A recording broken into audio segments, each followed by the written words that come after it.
मनोरमा, आज मनीषा बहू की पहली रसोई की रस्म है। सुबह के 9 बज गए हैं, लेकिन बहू अभी तक कुछ बनाकर नहीं लेकर आई है। जरा किचन में जाकर देखो तो। बहू तो अभी तक सो रही है।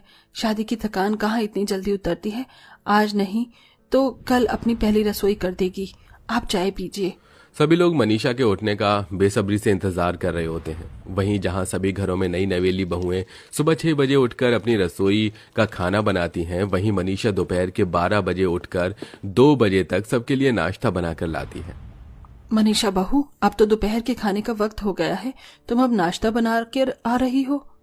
वो क्या है ना माँ जी, मेरे घर में सभी इतने बजे ही नाश्ता करती थी, इसलिए मुझे इसकी आदत पड़ गई है।